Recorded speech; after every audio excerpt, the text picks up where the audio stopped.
I mean, yeah, the lightness you're describing, Harry, is called being high. I mean, it brings new meaning to your highness. The first crack appeared not in a courtroom or on a news broadcast, but in silence. Too clean, too coordinated to be accidental. At precisely 11:20 a.m., the keynote slot on day 2 of the Global Environmental Forum, marked clearly on both digital and printed schedules, simply didn't happen. No announcement, no speaker substitution, no message of apology or delay. The crowd inside the London Olympia, an architectural shell of glass and steel humming with journalists, diplomats, and corporate sponsors, sat in growing confusion. All eyes were fixed on a vacant stage, its minimalist podium framed by a soft blue LED screen glowing with the Travelist logo, a sustainability nonprofit founded by Prince Harry and backed by Booking.com, TripAdvisor, Skyscanner, and Visa. What we really saw, in my view, my amateurish view, was a man with psychiatric problems. So I thought we might try and, as it were, metaphorically put Prince Harry on the psychiatrist's couch and try to establish what we think may be wrong with. The logo flickered briefly, then dimmed. Tension crept in slowly, like smoke under a locked door. Conference staff paced quietly near the side curtains, muttering into headsets. A front row of travel executives, one from Lufthansa Group, another from Accor Hotels, leaned into each other, checking their printed agendas.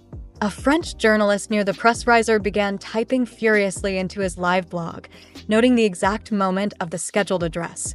The stage was still empty. The screens did not cut to a live feed. No voice emerged from backstage. No assistant appeared with a statement. There was no technical delay, no microphone check, no interim speaker. The event's mobile app continued to show Keynote, HRH the Duke of Sussex, Travelist, across every attendee's phone screen. But on stage, there was only a quiet, unacknowledged absence. What followed was even more surreal. Roughly 8 minutes past the scheduled start, a forum moderator, a mid-level European Commission advisor who'd been handling transitional segments, stepped hesitantly onto the stage. Her voice, typically polished and assured, wavered ever so slightly as she read from a revised script. No, I see it just kind of collapsing at some point and him coming back to England and it being a really messy divorce and she's going to end up with some, big American billionaire and just... Let's now turn to our next conversation on carbon scoring frameworks for 2025, she offered, without naming the Duke or acknowledging the change. The Travelist branding disappeared from the backdrop. The next panelists took their seats. The program moved on. It was, by every metric, a calculated erasure. There was no "we regret to inform you" or "due to unforeseen circumstances." Even in the closed-door spaces of elite conferences, where schedules bend and reshuffle without explanation, the vanishing of a headliner of this caliber was unheard of, especially one so heavily marketed. Prince Harry's keynote had been publicized across BBC, Financial Times climate columns, and Travelist's own YouTube channel. His name and image were front and center in the conference preview published in The Independent just days before, where it was noted that the Duke's involvement signifies a major diplomatic gesture as climate alliances tighten across the Atlantic. He wasn't a passive guest, he was the anchor. In the minutes following the moderator's pivot, several attendees opened their Travelist event folders, only to find them already outdated. The quote from Harry inside the cover, "Sustainable travel is not a luxury. It's a necessity," now felt spectral. Psychiatric problems? Well, you may be an amateur, but I think you're being psychologically very astute. I thought it was an extraordinary On Twitter, early coverage from climate reporters turned speculative within hours. Major absence from Prince Harry this morning. Forum organizers refusing to confirm any change. Is there a story behind the silence? Read one post by a correspondent from Euronews Green. Others followed suit. The silence had not gone unnoticed. It had become the story. In elite circles, this kind of vanishing act doesn't just raise questions. It activates protocols. The organizers, aware of press scrutiny, pulled all press kits from the media center within the hour. Travelist's on-site booth, previously scheduled to debut interactive emissions mapping software, was quietly shuttered by late afternoon. A branded touchscreen table showing travel data had been turned off. When a tech rep from an affiliated company asked about a press Q&A, a volunteer whispered, "We're standing down. No further comments today." By sundown, the Duke's keynote had been wiped from the event app altogether. It wasn't just a logistical oversight. It was a real-time retraction, surgical, intentional, and completely sealed. Not only was Prince Harry scheduled to appear, he was built into the event's very architecture. His presence wasn't peripheral. It was central, unmistakably embedded in the forum's branding and programming from the start.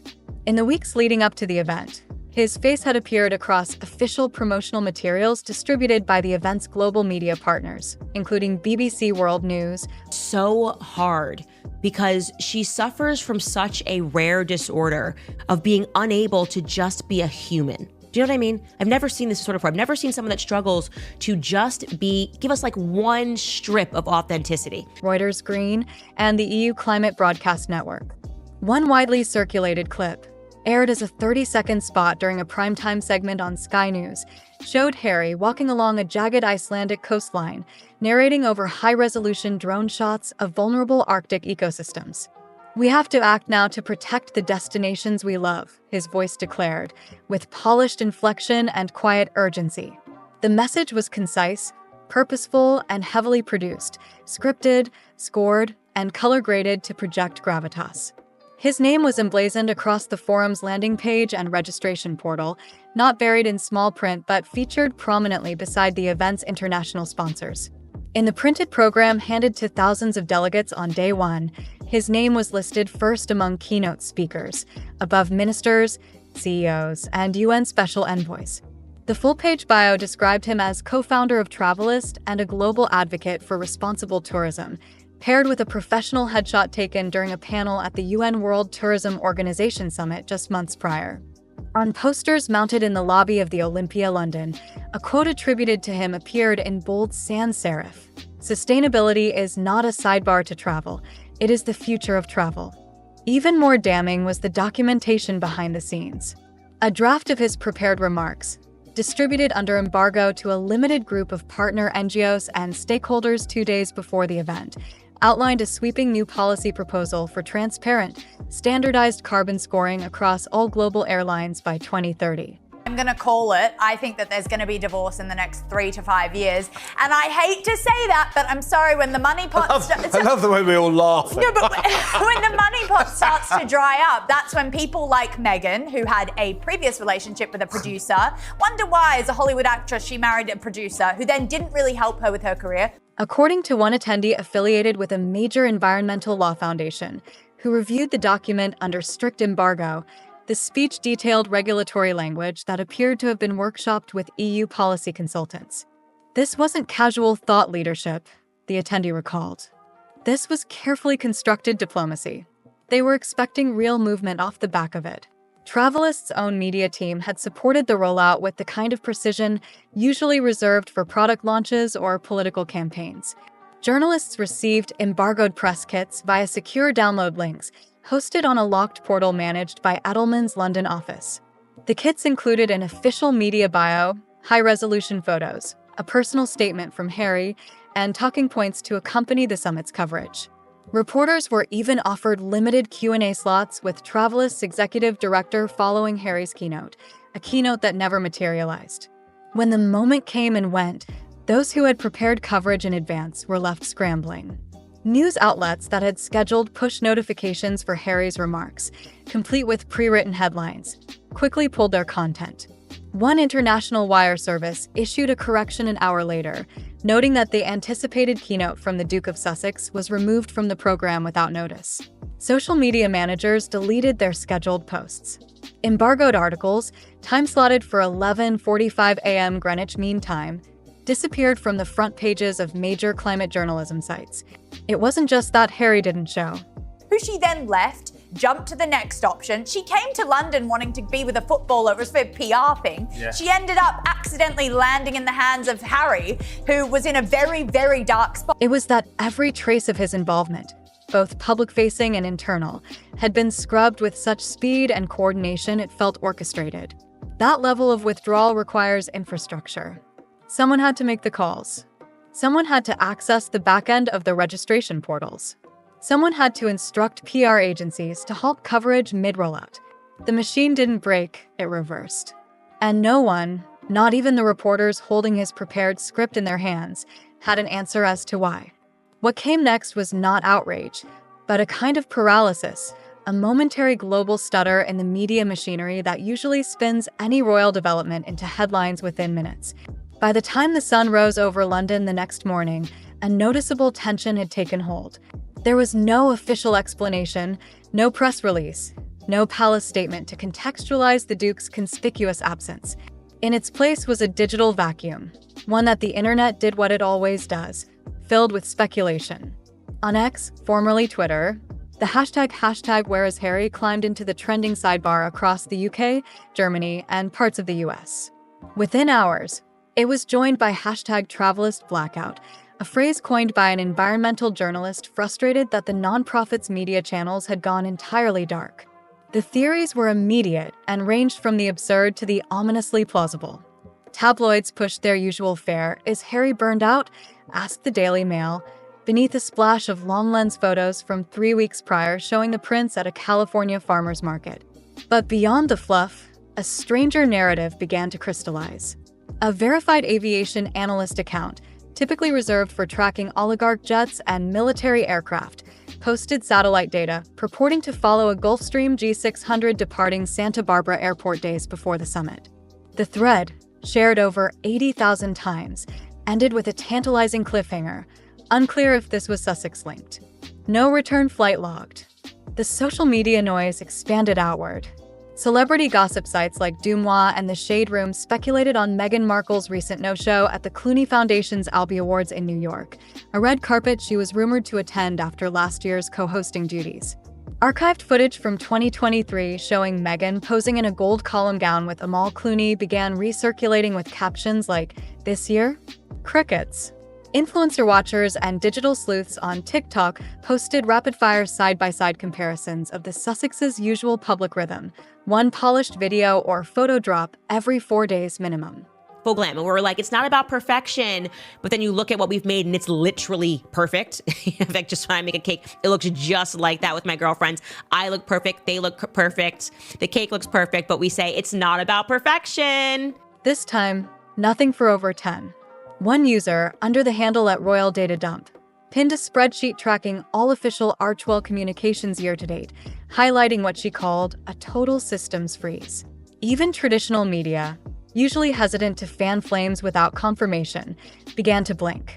The Times of London, the same outlet that had quietly been rehabilitating Harry and Meghan's media image through carefully worded profiles, inserted a clipped line into its climate event coverage, buried in paragraph 7.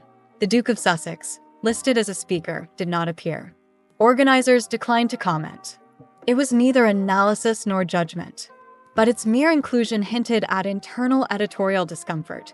As one former royal reporter for ITV posted, if the Times mentions it, especially with no spin, that means everyone's feeling the silence. Behind the scenes, legacy media outlets faced a dilemma. Without on-record confirmation from Archewell, Travelist, or Buckingham Palace, there was no anchor point for coverage. Editors feared triggering a lawsuit or stumbling into defamatory territory, but the absence was too glaring to ignore. Some tried to sidestep it with euphemisms. A piece in Politico Europe cited a notable gap in the programming. Financial Times simply omitted Harry's name from its post-event wrap-up, despite previously highlighting his involvement in pre-coverage just 2 days before.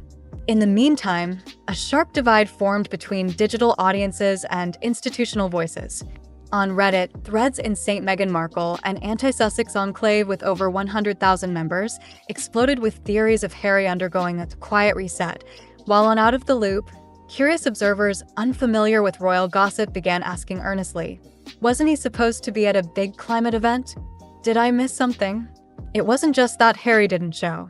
It was that the world couldn't agree on how to interpret the silence. For a figure whose post-royal identity had been meticulously built around accessibility, transparency, and controlled vulnerability, his sudden disappearance triggered not scandal, but vertigo. It felt choreographed. It felt coordinated. But above all, it felt sealed.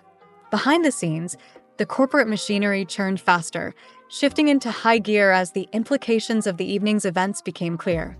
According to a source familiar with internal Travelist communications, a wave of damage control had begun almost immediately. Several partner organizations, many of which had prepared joint media materials highlighting Prince Harry's involvement, received amended press statements late that evening. These revised releases came stripped of any reference to the Duke of Sussex, his keynote address, or even a passing mention of his role in the initiative. Simultaneously, a Dropbox folder that had previously contained high-resolution pre-event assets, photos, promotional materials, and a polished video reel featuring Harry was abruptly emptied. The digital traces of his planned participation were vanishing in real time, but such rapid edits didn't go unnoticed. Screenshots of the original versus altered press kits began to circulate among freelance reporters and PR watchers, fueling speculation. One journalist, who had been coordinating with Travelist's media team earlier in the week, leaked a particularly revealing piece of correspondence, a time-stamped email from a Travelist communications officer reading, "Please refrain from publishing any materials referencing Duke of Sussex involvement at this time." The timestamp?